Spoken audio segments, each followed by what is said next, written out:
नमस्कार दोस्तों, free study 94 YouTube channel पे आपका फिर से स्वागत है। Bihar current affairs day to day में हम बात करेंगे 23 अक्टूबर 2025 के न्यूज़पेपर में हमारे एग्जामिनेशन के पॉइंट ऑफ व्यू से क्या क्या इंपॉर्टेंट है उस पर हम चर्चा करने वाले हैं। तो सबसे पहले हम ये देख लेते हैं कि आज के जो बेहद इंपॉर्टेंट जो न्यूज है उस पर हम एक नजर दौड़ाते हैं। सबसे पहले हम डिस्कशन करने वाले हैं वैश्विक होता छठ पर्व। ठीक है, अब ऑलरेडी हमने पहले भी डिस्कशन में हमने इसकी डिटेल में एनालिसिस किया था कि ऑलरेडी जो है ना छठ महापर्व को यूनेस्को की विश्व विरासत सूची में जो है ना शामिल करने की बात चल रही है। जो अमूर्त सूची है उसमें शामिल करने की बात चल रही है। इसमें हम डिटेल से एनालिसिस करेंगे, इसका क्या फायदा होगा बिहार को, ठीक है, और छठ महापर्व को लेकर के लोकप्रियता में क्या वृद्धि होगी, ठीक है, इस पर हम चर्चा करेंगे। इसके अलावा हम बात करेंगे सर्वाधिक वन क्षेत्र वाला 9वां देश बना है भारत। तो ये वैश्विक स्तर पर जो है ना ये डेटा आया है, इस पे हमारी जो है नजर होनी चाहिए। और आप सभी को पता होना चाहिए कि 71वीं बीपीएससी का अगर आप प्रीलिम्स एग्जामिनेशन के प्रश्न देखेंगे तो वहां पर जो है ना वन रिपोर्ट 2023 जो भारत के स्तर पर जो रिपोर्ट आई थी ना उस पर आपसे प्रश्न पूछा गया था। तो कहीं ना कहीं अगर ये चीजें हैं तो आपके एग्जामिनेशन में पूछे जाने की पॉसिबिलिटीज हो सकता है। ठीक है, इसके साथ साथ हम बात करेंगे दोस्तों कि डीप फेक या मिलावटी वीडियो जो होते हैं, ठीक है, जो आपने अक्सर देखा होगा सोशल मीडिया के प्लेटफॉर्म पे ट्रेवल करते हुए, तो उसको लेकर के जो है ना उसपे जो है निगरानी के लिए, उसपे जो है चीजों पहचान करने के लिए, आइडेंटिफिकेशन के लिए सरकार मसौदा तैयार कर रही है।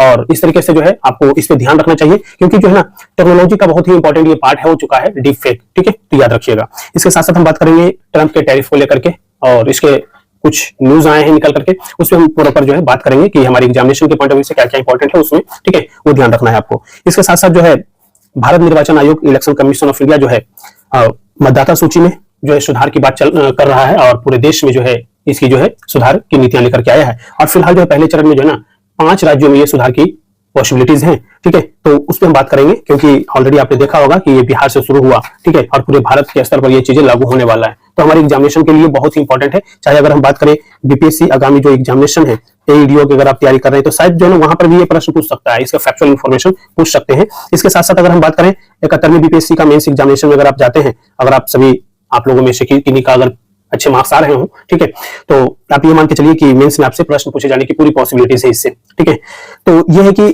आज जो है ना हमारे, जैसा कि आप सभी को पता है कि बिहार में इलेक्शन जो है का दौर शुरू हो चुका है और 2 चरणों में चुनाव होगा और आचार संहिता लागू है। तो बिहार से रिलेटेड जो है बहुत कम न्यूज आपको देखने को मिलेगा अभी जो है ना कि ज्यादा से ज्यादा चुनाव से रिलेटेड जो है न्यूज मिलेंगे, लेकिन वो हमारे एग्जामिनेशन के पॉइंट ऑफ व्यू से उतनी इंपॉर्टेंट नहीं है। अगर कोई ऐसा न्यूज आता है जो नैतिकता को लेकर के, आचार संहिता को लेकर के होता है, उस पर हम डिस्कशन करेंगे। बेवजह हम बिहार के न्यूज को यहाँ पे एनालिसिस करने से बचेंगे, ठीक है, क्योंकि उसमें हमारे कुछ निकलने वाला नहीं है एग्जामिनेशन के पॉइंट ऑफ व्यू से। लेकिन हाँ, नेशनल और इंटरनेशनल इश्यूज पे जो है ना हमारी फोकस रहेगी क्योंकि ऑलरेडी यहाँ से कमीशन का जो है ना प्रश्न पूछे जाने की पॉसिबिलिटी ज्यादा से ज्यादा रहता है। ठीक है, और अभी यही न्यूज चल रहा है तो उस पर हमारा ज्यादा फोकस रहेगा। तो वीडियो को शुरू से लास्ट तक देखना है। वीडियो अगर पसंद आए तो लाइक जरूर करना है और चैनल पे नए हैं दोस्तों तो चैनल को जरूर सब्सक्राइब कीजिए। पीडीएफ के लिए टेलीग्राम चैनल जरूर ज्वाइन कीजिएगा जो कि वीडियो के डिस्क्रिप्शन बॉक्स में ऑलरेडी लिंक दिया हुआ है, डायरेक्ट आप वहां से जाकर के टेलीग्राम चैनल ज्वाइन कर सकते हैं। तो बिना किसी देर का आज 23 अक्टूबर 2025 के जो इंपॉर्टेंट न्यूज है उस पर हम डिस्कशन शुरू करते हैं।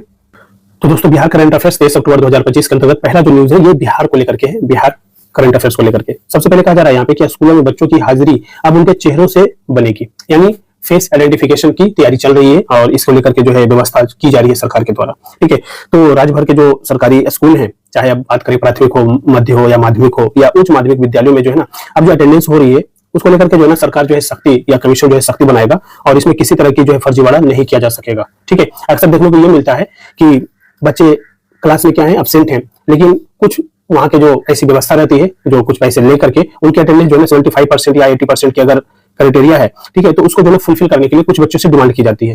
ठीक है, ये रियलिटी है। ठीक है, सभी जगह ऐसा नहीं है कि केवल बिहार में ही है, सभी जगह ये रियलिटी है। ठीक है, वहाँ के प्रधानाचार्य और वहाँ के जो क्लास टीचर होते हैं उनका उसमें जो है संलग्नता बहुत ज्यादा होती है। तो ये चीज को उसके रोकथाम के लिए करके, क्योंकि जो है गुणवत्तापूर्ण जो है अगर आपकी एजुकेशन होनी चाहिए तो बच्चे की जो है प्रेजेंस क्लासेस में होनी चाहिए, इसको लेकर के चीजें चल रही है। कहा जाता है राज्य भर के 76,000 जो स्कूल हैं उस स्कूल में जो है चेहरे की पहचान आधारित जो है प्रमाणीकरण प्रणाली की उपस्थिति बनाने की व्यवस्था लागू होने जा रहा है। और इससे पहले राज्य के 5 जिले के 5 स्कूलों में तीसरी कक्षा के बच्चों की हाजिरी बनाने से इसकी जो है शुरुआत हुई थी। ठीक है, तो ये चीज हम हमारे लिए एक बेहद ही मतलब अच्छा इनिशिएटिव है सरकार का और इसमें सफलता मिलने के बाद राज्य भर में इसमें इसके रोल आउट को लेकर के तैयारियां शुरू हो गई है। बिहार शिक्षा परियोजना परिषद के राज्य परियोजना निदेशक मयंक बरवड़े हैं।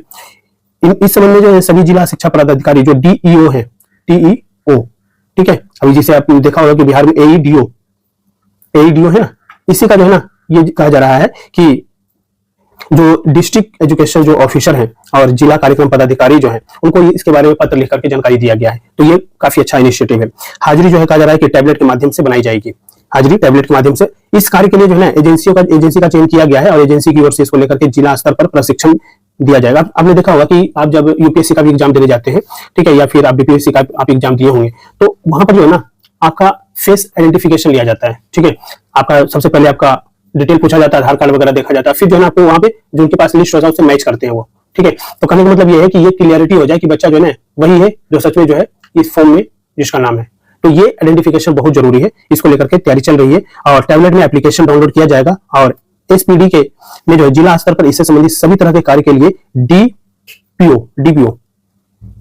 को नोडल अधिकारी नियुक्त करने का निर्देश डीईओ डिस्ट्रिक्ट एजुकेशन ऑफिसर को दिया है और इसके अनुश्रवण को लेकर के टीम के गठन का भी निर्देश एसपीडी ने सभी डीईओ को दिया है। चेहरे का पहचान आधारित प्रमाणीकरण प्रणाली एक ऐसी तकनीक है जो किसी व्यक्ति के चेहरे के डिजिटल चित्र के जरिए उसकी पहचान करती है और उसे सत्यापित करती है। तो ये हमें ध्यान रखना है।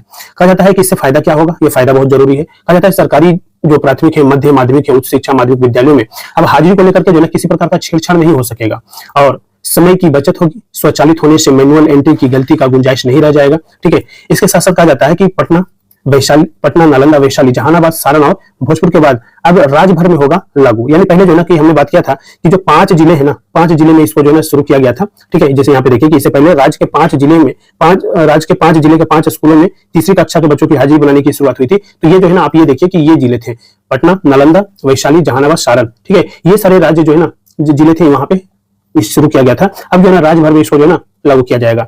एजेंसी जिला स्तर इसके लिए प्रशिक्षण देगी और बीईपीसी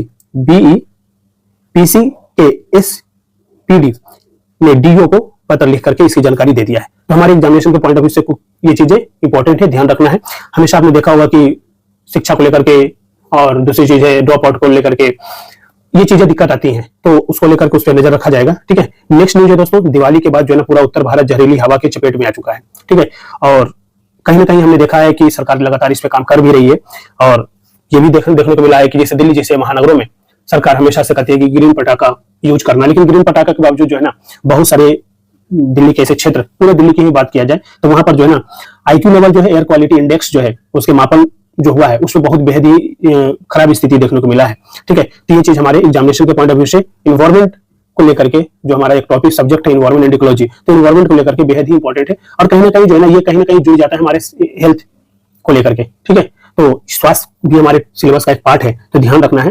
तो आपने देखा होगा कि आपने भी आतिशबाजी किया होगा, उसके कारण जो है ना उत्तर भारत में जो है ना वो सारे जो राज्य है, जैसे अगर बात करें कि यूपी हो गया, बिहार हो गया, ठीक है, इधर पंजाब हो गया, राजस्थान हो गया, ये सारे जो राज्यों में बेहद ही स्थिति खराब है, ठीक है ना, बहुत ही ज्यादा खराब हो चुका है और प्रदूषण का स्तर लगभग जो है ना दुगना होने के कारण लोगों को सांस लेना तक मुश्किल हो गया दोस्तों।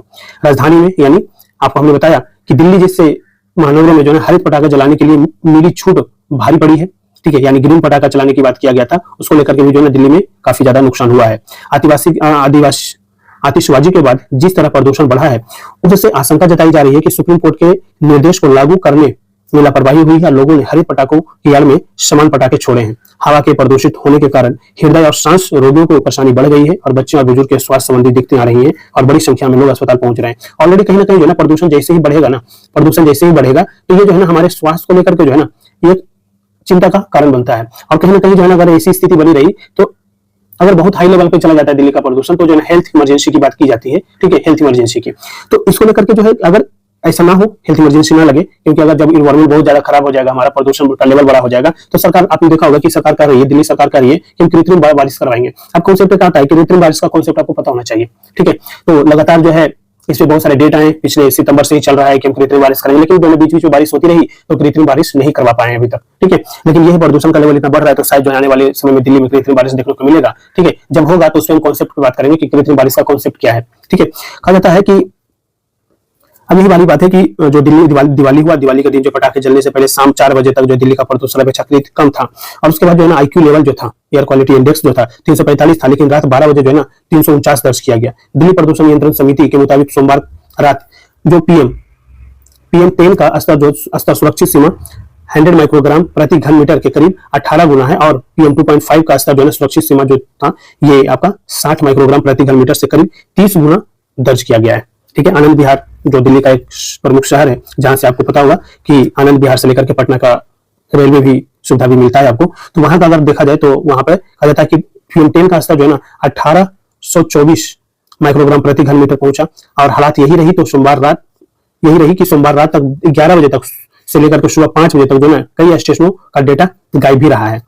और ये भी कहा जा रहा है कि उपकरणों ने काम करना भी बंद कर दिया है। NCR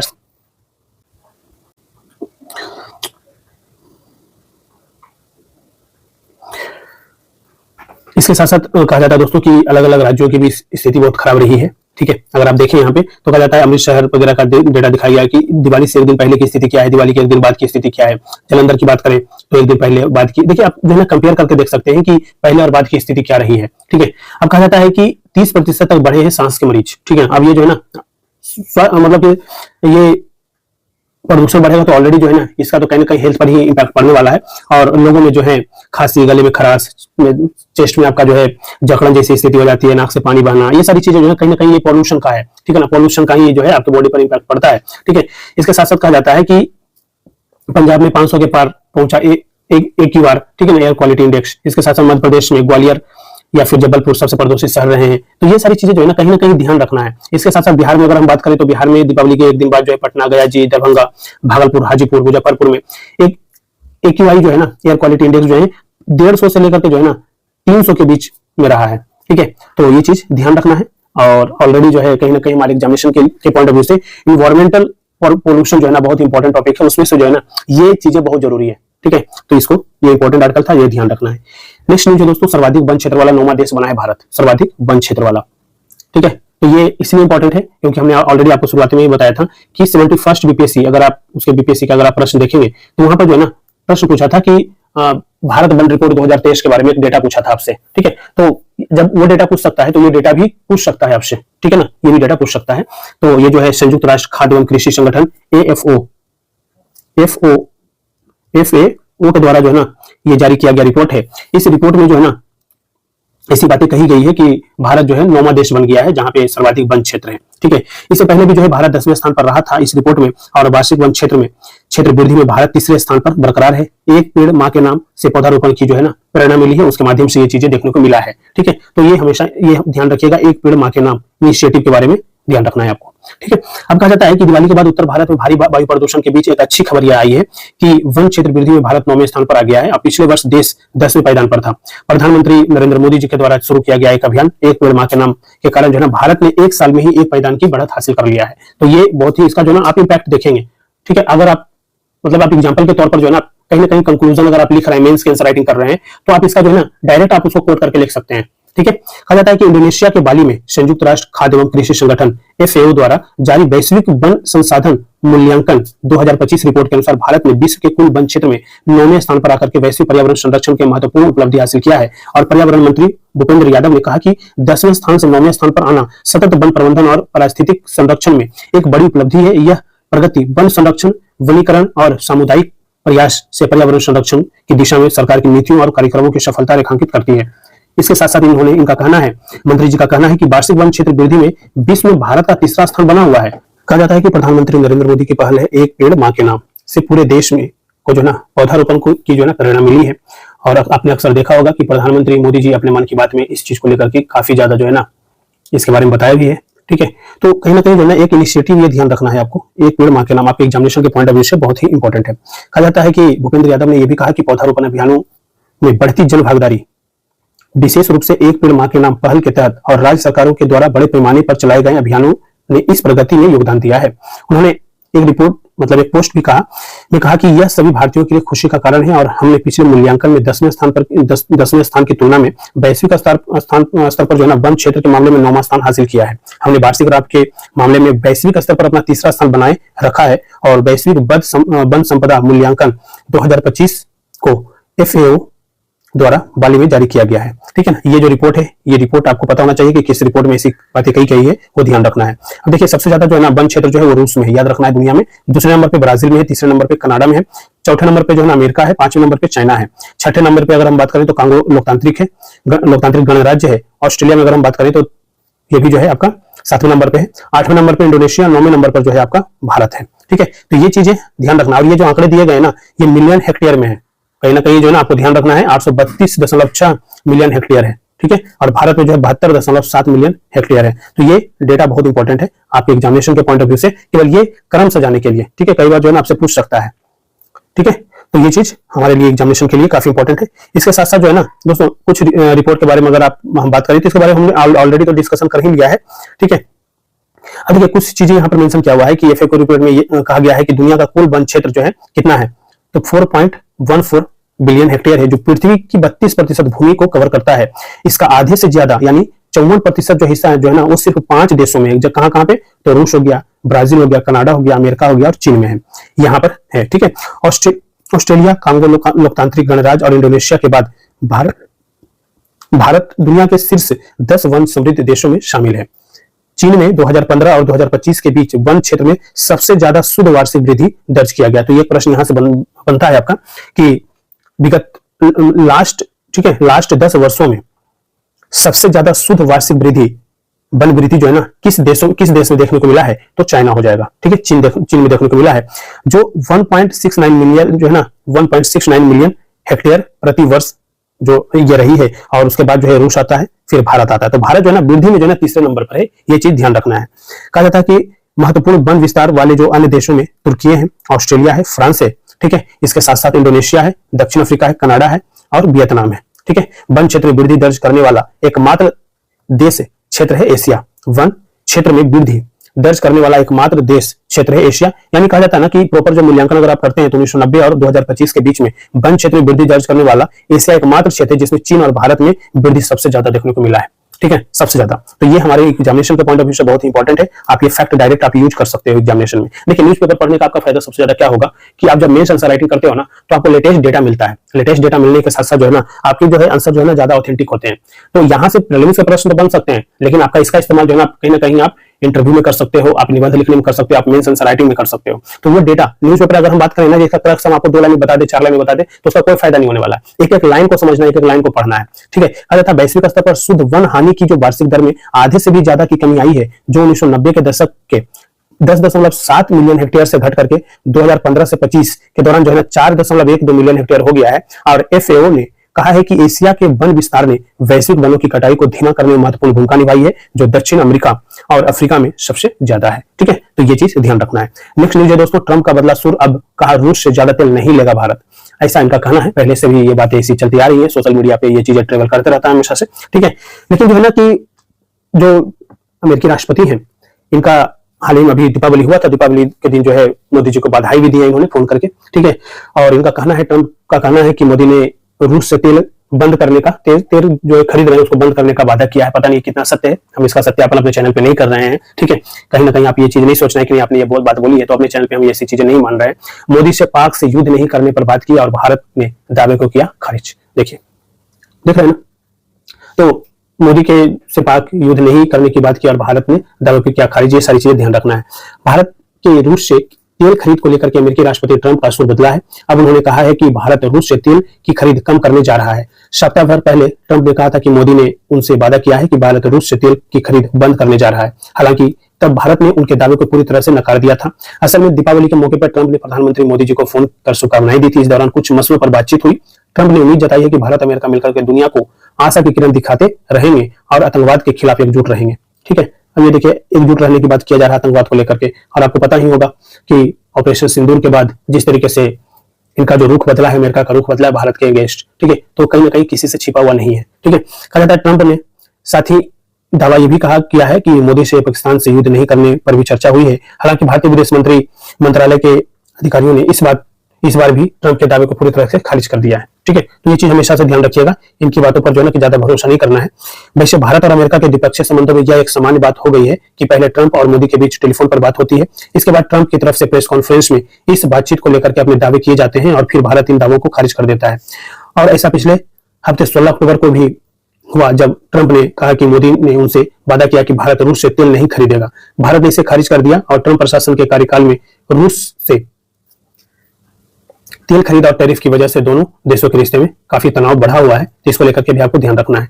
ये ट्रंप ने जो है व्हाइट हाउस में दिवाली मनाया है, तो वो सारी चीजें तो आपके एग्जामिनेशन के पॉइंट ऑफ व्यू से उतनी ज्यादा इंपॉर्टेंट नहीं है, लेकिन जो है कहीं ना कहीं ये चीज आपको ध्यान रखना है। लेकिन यहाँ से एक चीज निकल करके आती है कि इस बीच जो है ना व्यापार समझौते के आसार बढ़े हैं और ऐसा कहा जा रहा है कि आसियान समिट जो होने वाला है वहां पे भाग लेने के लिए मलेशिया जब ट्रंप जाएंगे वहां पे, लेकिन वहां पर जो है ना मोदी जी की उपस्थिति नहीं रहेगी, लेकिन दोनों की मुलाकात के बाद हो सकती है घोषणा।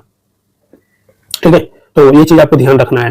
तो आसियान सम्मेलन में जयशंकर भारतीय दल का नेतृत्व करेंगे, प्रतिनिधित्व करेंगे, तो शायद जो है ना उसके बाद जो कुछ चीजें सामने निकल करके आए उस पर हमारी नजर रहेगी। ठीक है, तो ये जो है ना भारत और अमेरिका के बीच अब नवंबर में ही व्यापारिक समझौते के आसार है। हालांकि दोनों देशों के शीर्ष नेतृत्व के बीच जो है ना टेलीफोन पर बातचीत के बाद जो अक्टूबर के अंत में व्यापार समझौते के पहले चरण की घोषणा की उम्मीद की जा रही थी। इस सप्ताह मलेशिया में आयोजित, देखिए कहाँ पे, आसियान शिखर सम्मेलन का आयोजन कहाँ पे किया जा रहा है, मलेशिया में। ठीक है ना, इसी सप्ताह में। तो वहां पर जो है ना अमेरिकी राष्ट्रपति जो डोनाल्ड ट्रंप शामिल होने वाले हैं और प्रधानमंत्री मोदी भी 25 अक्टूबर को मलेशिया जाने वाले थे। देखिए 25 अक्टूबर को मलेशिया जाने वाले थे, जहां ट्रंप और मोदी की मुलाकात के बाद व्यापार समझौते की घोषणा हो सकती थी। हालांकि हाई लेवल की जो के द्वारा ये बताया गया है कि प्रधानमंत्री ने अपने मलेशिया दौरे को जो है टाल दिया है। शायद जो है इन्हीं चीजों को लेकर के टाला होगा कि ट्रंप जी जा रहे हैं, तो हमें ना पूछना हो, ऐसी चीजें भी हो सकता है। ठीक है, इनका कहना है कि दोनों देशों के बीच जो है ना व्यापार समझौते को लेकर के लगातार वार्ता चल रही है और अमेरिका से तेल खरीदारी में बढ़ोतरी के आश्वासन के बाद व्यापार समझौता और करीब होता दिख रहा है। भारत और अमेरिका के बीच निवेश को लेकर के भी चर्चाएं हुई है। अमेरिका मक्का और सोयाबीन को लेकर जो है ना भारत में, मतलब कि सोयाबीन को भारत में लाने का रास्ता भी तैयार किया जा रहा है कि जो अमेरिकी जो कॉर्न होते हैं या फिर सोयाबीन होता है ना, उसको जो है भारतीय बाजार में लाया जाए। भारत चाहता है कि ट्रंप द्वारा रूस से तेल खरीदने के बदले भारत पर लगाए गए 25% शुल्क को पहले समाप्त किया जाए और इसके बाद 25% के पारस्परिक शुल्क में कटौती की जाए। और आपको पता होना चाहिए कि 27 अगस्त से भारत पर जो है 50% का जो है टैरिफ लगा दिया गया है अमेरिका के द्वारा। ठीक है, उसके माध्यम से जो है ना अमेरिका में भारत का निर्यात जो है प्रभावित होने लगा है। तो ये भी चीज हमें ध्यान रखना होगा। मासिक तुलना में जो है ना के अनुसार अमेरिका में निर्यात में गिरावट देखी जा रही है और भारत अमेरिका में मुख्य रूप से क्या चीज का होता है निर्यात, तो टेक्सटाइल हो गया, लेदर आइटम हो गया, इंजीनियरिंग गुड्स हो गए, जेम्स और ज्वेलरी जैसे रोजगार परक सेक्टर से जुड़े आइटम का जो है निर्यात भारत करता है अमेरिका में। और अमेरिकी निर्यात में कमी आने से भविष्य में रोजगार का इसका जो है ना असर पड़ सकता है। तो ये चीज ध्यान रखने वाला है। दोनों देशों के बीच व्यापार जो है ना 50 अरब डॉलर तक ले जाने का लक्ष्य रखा गया है। तो ट्रंप ने जो है ना राष्ट्रपति का पद संभालने के बाद खुद ही भारत के साथ द्विपक्षीय व्यापार समझौता यानी बीटीए के लिए बातचीत शुरू करने का ऐलान किया था और इस साल नवंबर में बीटीए के पहले चरण को पूरा करने का लक्ष्य रखा गया था। व्यापार समझौते के गतिरोध को खत्म करने के लिए गत सितंबर से लेकर के अब तक दोनों देशों के नेता व अधिकारी एक दूसरे देश का दौरा कर चुके हैं। बीटीए के तहत दोनों देश वर्ष 2030 तक अपने व्यापार को 500 अरब डॉलर तक जो है ना ले जाना चाहते हैं। तो ये चीज हमारा ध्यान फोकस होना चाहिए कि अब सरकार जो है या फिर जो है दोनों देश जो है किस तरीके से वार्ता शुरू करते हैं और उसमें जो है ना कि क्या चीज निकल करके आता है ट्रेड को लेकर के। ठीक है, यहाँ पर जो है आसियान सम्मेलन में जयशंकर करेंगे भारतीय दल का प्रतिनिधित्व। तो आप सभी को पता होना चाहिए कि जो इसी सप्ताह मलेशिया में होने वाला आसियान शिखर सम्मेलन है, तो प्रधानमंत्री मोदी जी का 25 अक्टूबर को वहां पे जाना था मलेशिया में, लेकिन उसको जो है ना रद्द कर दिया गया है। तो लेकिन जो है ना मतलब कहा जा रहा है ना कि ऐसा कि प्रधानमंत्री मोदी जी का जो है मलेशिया नहीं जाने के पीछे का सबसे इंपॉर्टेंट जो बड़ा कारण है बिहार चुनाव है। ठीक है, एक बिहार चुनाव बताया जा रहा है और इसके कारण जो है ना 27 और 28 अक्टूबर को जो है छठ महापर्व भी है। ठीक है, तो ये चीज भी ध्यान रखना और प्रधानमंत्री मोदी जी जो है छठ महापर्व जो है ना बिहार में जाएंगे, बिहार भी जाएंगे। ठीक है, तो इसको लेकर के कहा जा रहा है कि मलेशिया नहीं जाने के पीछे एक बड़ा कारण है। और एक अन्य कारण कारोबारी समझौते को लेकर के भारत और अमेरिका के बीच सहमति नहीं बन पाना भी बताया जा रहा है। वैसे पीएम मोदी आमतौर पर आसियान की सालाना बैठक में हिस्सा लेते रहे हैं और 26 अक्टूबर से 28 अक्टूबर के बीच होने वाले इस सम्मेलन में भारतीय दल का जो प्रतिनिधित्व अब जो है ना विदेश मंत्री एस जयशंकर करेंगे, वहीं इस दौरान होने वाले ईस्ट एशिया सम्मेलन में हिस्सा लेंगे। ठीक है, कौन? विदेश मंत्री। इसमें मोदी वर्चुअली रूप से शामिल होंगे वहां पे। तो ये चीज हमारे एग्जामिनेशन के पॉइंट ऑफ व्यू से ध्यान रखना है। ठीक है, आसियान जो समझौता, आसियान जो समिट है ये बहुत इंपॉर्टेंट है हमारे लिए। ठीक है, ध्यान रखना है। नेक्स्ट कहा जा रहा है दोस्तों कि देशव्यापी एसआईआर का पहला चरण जो है दर्जन भर राज्यों से में होगा शुरू। ठीक है, तो ये चीजें एग्जामिनेशन के पॉइंट ऑफ व्यू से बेहद इंपॉर्टेंट है और ये जो कहीं ना कहीं चुनाव आयोग जो इस पे काम कर रहा है और ये बिहार से शुरू हुआ। ठीक है, एसआईआर मतदाता सूची के विशेष सघन पुनरीक्षण को देश भर में शुरू करने का ऐलान अब जो है ना कर दिया गया है और ये 2 दिवसीय सीईओ कॉन्फ्रेंस खत्म होने के बाद कभी भी हो सकता है। चुनाव आयोग ने जो संकेत दिए हैं उनमें पहले चरण में करीब दर्जन भर राज्यों से इसकी शुरुआत हो सकती है। इसमें बंगाल हो गया, तमिलनाडु, केरल, असम, पुडुचेरी प्रमुखता से शामिल होंगे। यानी ये 5 राज्य जो है ये 5 राज्य से शुरू किया जाएगा। ठीक है, इसकी तो नाम घोषणा कर दिया गया क्योंकि इन राज्यों में अगले वर्ष यानी 2026 में के शुरुआत में ही विधानसभा चुनाव होने हैं। आयोग इन राज्यों में भी बिहार के तर्ज पर एसआईआर के बाद चुनाव का ऐलान करेगा। ठीक है, तो ये चीजें ध्यान रखना है। एसआईआर की तैयारियों को लेकर के मुख्य चुनाव आयुक्त ज्ञानेश कुमार ने बुधवार को सभी राज्यों और केंद्र शासित प्रदेशों के मुख्य निर्वाचन अधिकारियों के साथ चर्चा भी किया है, जो 23 अक्टूबर यानी गुरुवार दोपहर तक चलेगी। इस बीच जो संकेत मिले हैं उसके तहत आयोग की उसके बाद एक अहम बैठक होगी। इसके बाद इसका ऐलान हो सकता है। इस दौरान पहले चरण के एसआईआर की को हर हाल में मार्च 2026 तक पूरा करने के लिए कहा गया है। ठीक है, तो मार्च 2026 तक जो है ना ये एसआईआर पहले चरण का जो है काम पूरा हो जाएगा, जिसमें जो है मुख्य रूप से 12 स्टेट को शामिल करने की बात किया गया है। लेकिन अभी जो है ना कि 5 राज्यों का नाम घोषित कर दिया गया है, जिसमें बंगाल हो गया, तमिलनाडु हो गया, ठीक है, इसके साथ साथ केरल हो गया या फिर असम, पुदुचेरी, इसको जो है ना ये 5 राज्यों का तो नाम आ चुका है, ठीक है। लेकिन दर्जन भर राज्य को जो है शामिल करने की बात की गई है, ठीक है। अब कहा जाता है कि इसके पूरा होने के बाद एसआईआर के अगले चरण की शुरुआत होगी। इसमें पहले चरण में छोटे सभी राज्य व केंद्र शासित प्रदेश शामिल होंगे। आयोग ने 2 दिवसीय सीईओ कॉन्फ्रेंस की शुरुआत एसआईआर के दौरान अपनाई जाने वाली तकनीक को लेकर किए गए इंतजामों से की है। बताया जाता है कि किस तरीके से एसआईआर को आगे बढ़ाना है ताकि समय अवधि में इसे पूरा किया जा सके। इसके साथ साथ कहा जाता है कि देश के अधिकांश राज्यों में 2003 से 2004 के बाद से एसआईआर नहीं हुआ है, ठीक है। तो इसके पहले जो है ना 2003-4 में एसआईआर हुआ था और अब जो है 2025 में हो रहा है, ठीक है। तो बिहार से शुरू हुआ एसआईआर, ठीक है, और उसके बाद जो है बिहार चुनाव का जो घोषणा कर दिया जाता है, बिहार विधानसभा चुनाव का घोषणा की ऐलान किया गया था। तो हमारे लिए जो है ये इंपॉर्टेंट हो जाएगा कि इसकी शुरुआत कहां से हुई, किस राज्य से हुई है एग्जामिनेशन के पॉइंट ऑफ व्यू से, ठीक है। इसके साथ साथ जो है पहले चरण में कितने राज्यों को शामिल किया जा रहा है और इस तरीके से जो है ना मेंस के भी पॉइंट ऑफ व्यू से क्वेश्चन बनता है। अब कहा जाता है कि बंगाल के 1000 बीएलओ को आयोग ने जारी किया, कारण बताओ नोटिस, यानी बीएलओ मतलब बूथ लेवल अधिकारी को, ठीक है। बूथ लेवल अधिकारी जो होते हैं ना, बूथ लेवल ऑफिसर्स, उनको जो है ना 1000 ऐसे अधिकारी को जो है आयोग ने जारी किया है, कारण बताओ नोटिस जारी किया है। तो मतदाता सूची के विशेष गहन पुनरीक्षण को लेकर के बंगाल में बहुत ज्यादा जो है राजनीतिक जो गर्म है। और इस बीच जो है ना राज्य के मुख्य निर्वाचन अधिकारी कार्यालय ने बंगाल के लगभग 1000 बूथ लेवल अधिकारियों के कारण बताओ नोटिस जारी कर दिया है। सूत्रों के अनुसार ये कहा गया है कि सभी बीएलओ ने एसआईआर शुरू होने के पहले ही इसके कार्य से मुक्त करने की मांग की है और चुनाव आयोग से संबंधित बीएलओ के कारण बताने को कहा गया है। कहा जाता है एक वरिष्ठ अधिकारी है, उन्होंने बताया कि संबंधित सभी बीएलओ ने निर्वाचन पंजीकरण अधिकारी की बार-बार अपील के बावजूद ईआरओ नेट पोर्टल पर अपने नाम दर्ज नहीं कराए थे। इसी को आधार बनाते हुए नोटिस जारी किया गया है, ठीक है। नोटिस में यह कहा गया है दोस्तों कि ऐसा न करना जानबूझ करके की गई लापरवाही और कर्तव्य की गंभीर उपेक्षा है जो जन प्रतिनिधित्व अधिनियम 1950 की धारा 32 के उल्लंघन के बराबर है। इसके तहत निर्वाचन कार्य में नियुक्त सभी अधिकारियों को चुनाव आयोग के निर्देशों का पालन करना अनिवार्य होता है। और इससे पहले भी जो है कहा जाता है कि राज्य के मुख्य निर्वाचन अधिकारी कार्यालय ने अपने सचिव विनोद कुमार को सूचित किया था कि कई जिला मजिस्ट्रेट और जिला निर्वाचन अधिकारियों की रिपोर्ट से पता चलता है कि कई सरकारी शिक्षक बीएलओ के नियुक्त पत्र स्वीकार नहीं कर रहे हैं। उनसे नियुक्ति नहीं चाहने का कारण बताने को कहा गया है। पहले भी कई बीएलओ को इसी कारण बताओ नोटिस जारी किए गए थे। उन्हें नोटिस मिलने के 72 घंटे के भीतर जवाब देने का आदेश दिया गया है और उसके बाद आयोग कार्रवाई करेगा। तो कहने का मतलब ये है ना कि जिस तरीके से चीजें चल रही हैं तो आप सभी को पता होना चाहिए कि इस तरीके से अगर चीजें चलेगी तो कहीं ना कहीं आपसे पूछा जाएगा ना कि आपकी कर्तव्य निष्ठा जो है वो बहुत ही इंपॉर्टेंट है, ठीक है। तो इसमें जो है देशव्यापी जो एसआईआर की जो पहला चरण है इसके बारे में आपको पता होना चाहिए। और जो हमने बात किया कि 5 राज्य, वो 5 राज्य आपको ये पता होना चाहिए कि कौन कौन से राज्य हैं। तो असम हो गया, केरल हो गया, पुदुचेरी हो गया, तमिलनाडु और पश्चिम बंगाल में, ठीक है। इन 5 राज्यों का नाम आपको पता होना चाहिए कि यहाँ पे होने वाला है, ठीक है। और बिहार में जो है एसआईआर का काम पूरा हो चुका है, ऐसा आयोग का कहना है, ठीक है। उसके बाद जो है विधानसभा चुनाव का जो है घोषणा किया गया है, ठीक है। तो ये जो है चुनाव आयोग की ओर से 30 सितंबर को लगभग 7.42 करोड़ नामों वाली अंतिम जो सूची है वो प्रकाशित की गई थी। और मुख्य निर्वाचन आयुक्त ने इस महीने की शुरुआत में कहा था कि सभी राज्यों में मतदाता सूचियों की एसआईआर शुरू करने का काम प्रगति पर है और इसे शुरू करने पर अंतिम निर्णय निर्वाचन आयोग द्वारा लिया जाएगा, ठीक है। तो ये चीज आपको ध्यान रखना है। नेक्स्ट न्यूज है दोस्तों, कहा जाता है कि सबरीमाला पूजा करने वाली पहली महिला बनी है राष्ट्रपति द्रौपदी मुर्मू, ठीक है। तो ये चीज ध्यान रखना है। तो राष्ट्रपति द्रौपदी मुर्मू जी हैं, ये बुधवार को सबरीमाला में भगवान अयप्पा मंदिर में पूजा की है। वे यहाँ आने वाली पहली महिला राष्ट्रपति हैं, दर्शन करने वाली दूसरी राष्ट्रपति हैं। इससे पहले जो है बीवी गिरी 1970 में यहाँ डोली से पहुंचे थे और राष्ट्रपति ने जो है ना पंबा नदी के पानी से पैर धोए, ठीक है। पंबा नदी आपको पता होना चाहिए, ठीक है। फिर काली साड़ी पहन करके पवित्र पोटली या इरुमुदी केट्टू भरी और उनके एडीसी पीएसओ और दामाद को भी यहाँ पवित्र पोटली दी गई है। तो कहने का मतलब ये है ना कि हमारे एग्जामिनेशन के पॉइंट ऑफ व्यू से एक फैक्ट बन जाता है कि सबरीमाला मंदिर में यानी भगवान अयप्पा मंदिर में जो है ना पूजा करने वाली पहली महिला राष्ट्रपति कौन है, तो द्रौपदी मुर्मू है, याद रखना है, ठीक है। नेक्स्ट आ जा रहा दोस्तों यहाँ पे कि अपनी चिकित्सा सेवा सुधारे बिहार, और ये आर्टिकल जो है ना बहुत इंपॉर्टेंट है।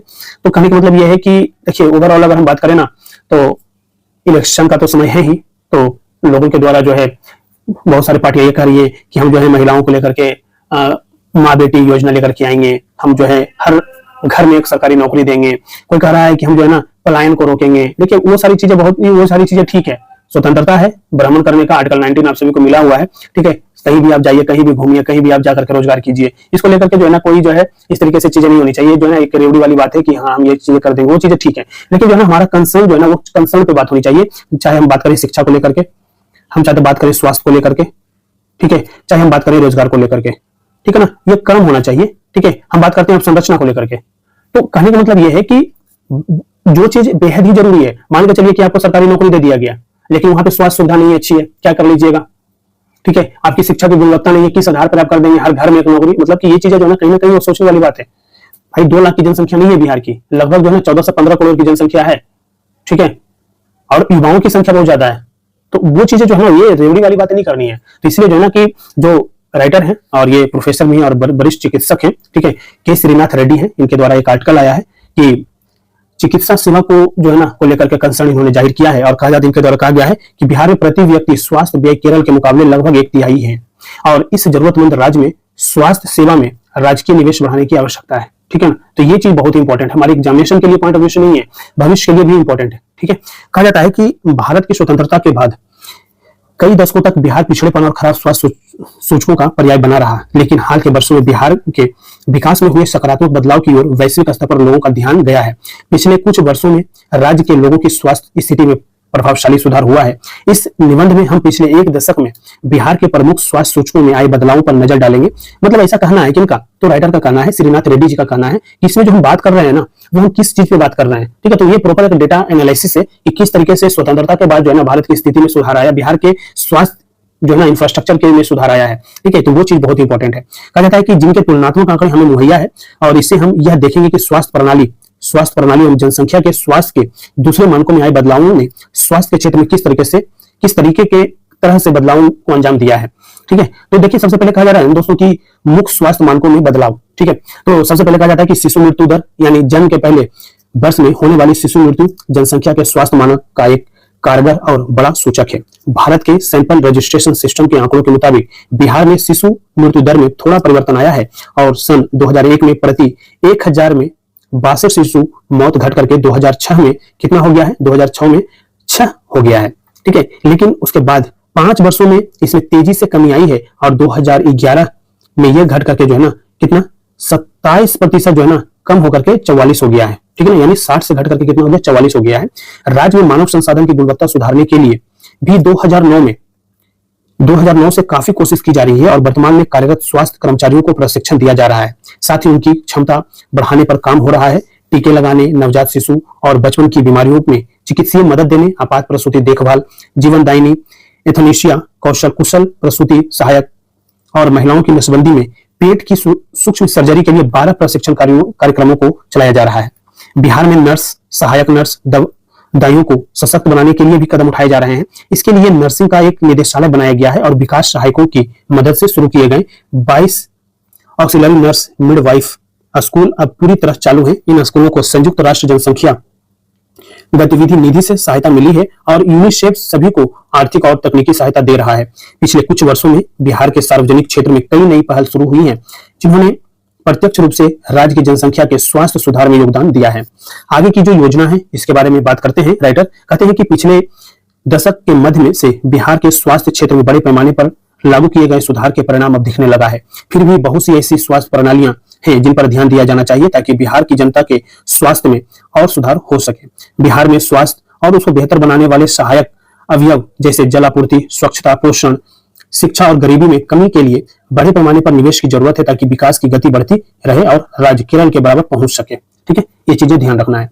बिहार में प्रति व्यक्ति स्वास्थ्य व्यय केरल के मुकाबले 1/3 ही है। बिहार की स्वास्थ्य सेवाओं में राजकीय निवेश को बढ़ाने की आवश्यकता है, लेकिन राजस्व की कमी के कारण इस क्षेत्र में सीमित निवेश ही कर सकती है। इन सच्चाइयों को देखते हुए समान स्वास्थ्य मुहैया कराने के लिए योजना आयोग द्वारा गठित उच्च स्तरीय विशेषज्ञ दल high level expert group on universal health coverage ने बिहार में स्वास्थ्य सेवाओं को मदद करने के लिए 90% तक केंद्रीय वित्तीय सहायता देने का सुझाव दिया है। और एक्सपर्ट की जो दल है बिहार में नए मेडिकल और नर्सिंग कॉलेज की स्थापना के लिए ज्यादा निवेश का भी सुझाव दिया है। इसके साथ ही यह भी सुझाव दिया गया है कि जिला स्तर पर अस्पतालों को बेहतर बनाएं और नए मेडिकल व नर्सिंग कॉलेज ऐसे जिलों में शुरू किए जाएं जहां अभी जिला अस्पताल नहीं है। इससे स्वास्थ्य क्षेत्र में मानव संसाधन की कमी से निपटा जा सकता है। साथ ही साथ सभी जिला अस्पतालों में विशेषज्ञ उपलब्ध हो जाएंगे। प्रति 25 लाख की आबादी पर एक मेडिकल कॉलेज के हिसाब से बिहार में 27 नए मेडिकल कॉलेज और 118 नए नर्सिंग कॉलेज की जरूरत है। विशेषज्ञ दल ने यह भी कहा कि इन नए मेडिकल और नर्सिंग संस्थानों को स्थापना करने के लिए केंद्रीय सहायता की जरूरत होगी। ठीक है, इतना बड़ा इन्वेस्टमेंट जो है ना राज्य सरकार नहीं कर सकती है, इसके लिए जो है ना केंद्र की जरूरत पड़ेगी। ठीक है, तो ये कहना चाह रहे हैं, राइटर का कहना यही है, श्रीनाथ रेड्डी जी का कहना यही है कि जो है ना कि इसके लिए जो है ना केंद्र की जो है ना एक बहुत ही ज्यादा जो है ना हेल्प की जरूरत है बिहार को। ठीक है, राज्य के संसाधनों को प्राथमिक रूप से स्वास्थ्य को बढ़ावा देने, बीमारियों को रोकने, जच्चा बच्चा को स्वास्थ्य सेवा देने और संक्रामक रोगों पर नियंत्रण के साथ साथ बिहार को गैर संक्रामक जो बीमारियां हैं जैसे हृदय रोग, कैंसर, मधुमेह, अक्सर होने वाले सांस संबंधी समस्या, मानसिक विकारों से निपटने के लिए भी तैयारी शुरू करनी होगी। तंबाकू नियंत्रण इसका एक महत्वपूर्ण पहलू है, क्योंकि पिछले एक दशक में हुए सर्वेक्षण से पता चलता है कि राज्य के 13 से 15 वर्ष की आयु के बच्चों में इसके सेवन की दर जो है ना 58.9% बहुत ज्यादा है। 15 वर्ष से अधिक आयु वालों में जो है यह दर जो है 53.5% है और स्कूल के कर्मचारियों में भी यह दर जो है 77.4% है, जो बहुत अधिक है। ठीक है, निष्कर्ष के तौर पर उनका कहना है कि बिहार की आबादी का एक बड़ा हिस्सा अभी भी तरुण और युवा है, इसलिए राज्य में स्वस्थ और उपयोगी मानव संसाधन का विकास न सिर्फ बिहार बल्कि पूरे देश के भविष्य के लिए अहम है। राज्य की 39% आबादी अभी भी 15 वर्ष से कम आयु की है और जनसंख्या का यह हिस्सा अगले 3 दशक तक काम करने लायक रहेगा। इसलिए बिहार द्वारा स्वास्थ्य सेवाओं में निवेश न सिर्फ राज्य बल्कि केंद्र के लिए एक विकास की अनिवार्य शर्त है और बिहार में सबको स्वास्थ्य सेवा उपलब्ध कराना अगले 1 दशक में राज्य की विकास योजना की जो प्राथमिकता होनी चाहिए। इससे हाल के वर्षों में बिहार के स्वास्थ्य क्षेत्र में हुए प्रभावशाली विकास को और गति मिलेगी। ठीक है, तो ये जो है ना कहीं इनका कहना है कि देखिए हमने ऑलरेडी आपको शुरू में बताया कि बिहार की जो है बहुत आयत जनसंख्या जो है युवा है। ठीक है, तो अगर आप शिक्षा, स्वास्थ्य और इस पर अगर आप काम नहीं करेंगे, ठीक है, स्वस्थ बिहार नहीं रहेगा, तो वो जो है ना कि केवल और केवल बिहार में जो है ना बिहार के विकास में नहीं देश के भी विकास में उनका अहम रोल हो सकता है। ठीक है, तो ये राइटर का ऐसा कहना है। नेक्स्ट न्यूज पे हम बात करें दोस्तों, तो कहा जाता है कि ओलंपियन नीरज चोपड़ा बने लेफ्टिनेंट कर्नल, यानी इनको जो है ना खेल के माध्यम से जो है ना जो कहा जाता है कि खेल के माध्यम से जैसे बिहार सरकार ने क्या किया था, मेडल लाओ नौकरी पाओ, तो खेल कोटे से जो है स्पोर्ट्स कोटे से जो है इनको कर्नल की उपाधि दी गई है और इनको कर्नल बनाया गया है। ठीक है, तो इनके बारे में थोड़ा सा हमें ध्यान रखना है। ठीक है, ओलंपिक स्वर्ण पदक विजेता नीरज चोपड़ा को बुधवार को लेफ्टिनेंट कर्नल का पद प्रदान किया गया है। रक्षा मंत्री राजनाथ सिंह ने उन्हें दृढ़ता, देश शक्ति और राष्ट्रीय गौरव का प्रतीक बताया है। ठीक है, और इनके बारे में अगर हम बात करें तो कहा जाता है ना कि नीरज चोपड़ा 26 अगस्त 2016 को नायब सूबेदार के तौर पर भारतीय सेना में शामिल हुए थे और 2021 में उन्हें सूबेदार और 2022 में सूबेदार मेजर के पद पर पदोन्नत किया गया है। नीरज ने टोक्यो ओलंपिक 2020 में भाला फेंक प्रतियोगिता में भारत को जो है ना पहली बार स्वर्ण पदक दिलाया था। ठीक है, तो आपके लिए ये इंपॉर्टेंट फैक्ट है, ध्यान रखना है। नेक्स्ट जो है दोस्तों कहा जा रहा है कि रूस का जल थल नभ से परमाणु हमले का अभ्यास। ठीक है, अब ये जो है ना कि रूस का जो है जल थल नभ से परमाणु हमले का जो है ना अभ्यास क्यों शुरू किया गया है। ठीक है, अब देखिए कहा जाता है ना कि हमेशा जो है कोई भी देश जो है ना अपनी तैयारियां पुख्ता करना चाहता है कि पता नहीं जिस तरीके से चीजें चल रही हैं, ठीक है, तो कब युद्ध की बारी आ जाए। तो आपने सुना होगा कि जब से ऑपरेशन सिंदूर हुआ है तो हमारे जो केंद्रीय रक्षा मंत्री हैं राजनाथ सिंह जी हमेशा से कहते हैं कि जो हमें जो है ना कि हमें इंटीग्रेटेड अप्रोच के साथ जो है ना हम अपनी जो है युद्ध की तैयारी में रहना चाहिए, चाहे तो किसी भी स्तर पर हो, हमें जो है ना प्रॉपर जो है तैयार रहने की जरूरत है। तो अमेरिकी राष्ट्रपति डोनाल्ड ट्रंप से हंगरी में मुलाकात टलने के बाद जो है ना रूस के जो राष्ट्रपति हैं व्लादिमीर पुतिन ने सेना को परमाणु हमले का अभ्यास करने का निर्देश दिया है। शायद जो है कुछ ऐसी उनको शंका हो कि भाई कुछ हमारे ऊपर जो बड़ा हमला हो। ठीक है ना, तो ये जो है ना हंगरी में मुलाकात होने वाला था और वहां पर जो है वो मुलाकात को जो है ना टाल दिया गया है। तो इसको लेकर के जो है ना कि जो रशिया के जो राष्ट्रपति व्लादिमीर पुतिन उन्होंने जो है सेना को कहा कि परमाणु हमले का जो है ना अभ्यास कर लो भाई, कि हमें जो है कभी भी इसके लिए हमें अलर्ट मोड में रहना है। इस निर्देश के बाद रूस की परमाणु हथियारों की जिम्मेदारी संभालने वाले रणनीतिक बल ने अमेरिका पर हमले करने में सक्षम इंटर कॉन्टिनेंटल बैलिस्टिक मिसाइल यानी ICBM यार्स, याद रखना यार्स का प्लेसक्स में परीक्षण किया गया, जबकि दूसरी ICBM सिनेवा का परीक्षण बैरेंट्स सागर में उसे पनडुब्बी से दागकर किया गया है। जबकि परमाणु हमले में सक्षम बमवर्षक विमान Tu-95 से लंबी दूरी की क्रूज मिसाइल दागने का परीक्षण किया गया है। रूसी राष्ट्रपति के कार्यालय क्रेमलिन ने कहा है कि ये अभ्यास सेना के कौशल को परखने के लिए किए गए हैं। रूसी सेनाओं के प्रमुख जनरल वालेरी गेरासिमोव ने सभी परीक्षणों को वीडियो लिंक के जरिए राष्ट्रपति पुतिन को दिखाया। पुतिन ने इन परीक्षणों के निर्देश तब दिए जब अमेरिकी राष्ट्रपति ने मंगलवार को बयान दिया कि रूसी राष्ट्रपति के साथ हंगरी में उनकी बैठक निकट भविष्य में नहीं होने जा रही है, क्योंकि वह नहीं चाहते कि बैठक बिना किसी ठोस नतीजे के खत्म हो जाए। इससे पहले सोमवार को अमेरिका और रूस के विदेश मंत्रियों ने टेलीफोन पर दोनों नेताओं की प्रस्तावित बैठक के संबंध में बात की थी। अमेरिकी राष्ट्रपति ने ही पिछले सप्ताह रूसी समकक्ष से 2 घंटे तक टेलीफोन पर बात करने के बाद हंगरी में उनके साथ जल्द बैठक करने की घोषणा किया था और मंगलवार को रूसी विदेश मंत्री सर्गेई लावरोव ने साफ कर दिया था कि यूक्रेन युद्ध के कारणों और युद्ध में जीती भूमि पर ठोस निर्णय के बगैर रूस हमले नहीं रोकेगा। युद्ध के कारणों की अस्थायी रूप से खत्म होने पर ही क्षेत्र में स्थायी शांति संभव है।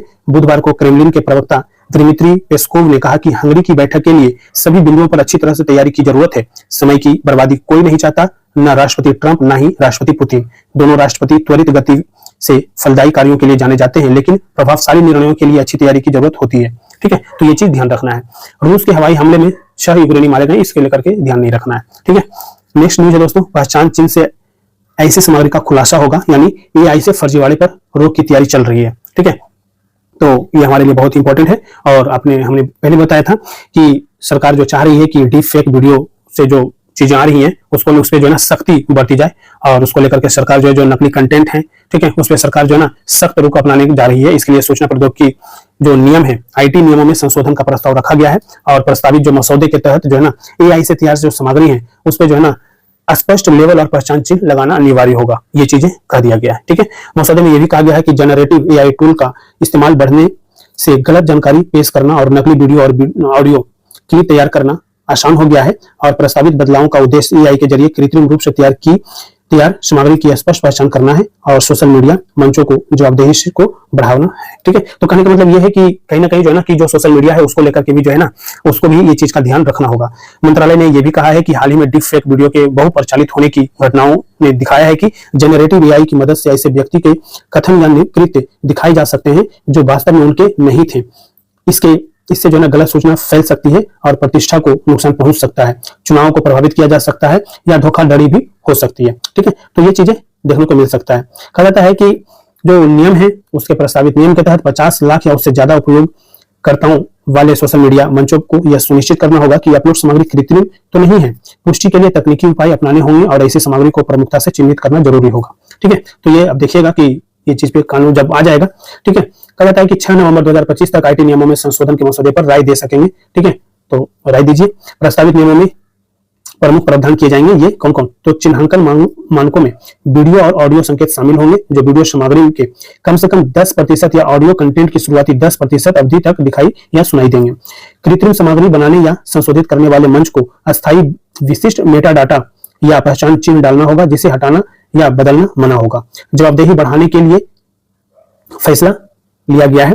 तो सूचना प्रौद्योगिकी मंत्रालय ने कहा है कि इस संशोधन का उद्देश्य उपयोगकर्ताओं में जागरूकता बढ़ाना, पहचान को सुनिश्चित करना और जिम्मेदारी तय करना है। इसके अलावा आर्टिफिशियल इंटेलिजेंस टेक्नोलॉजी में नवाचार को भी प्रोत्साहित करना इसका मकसद है।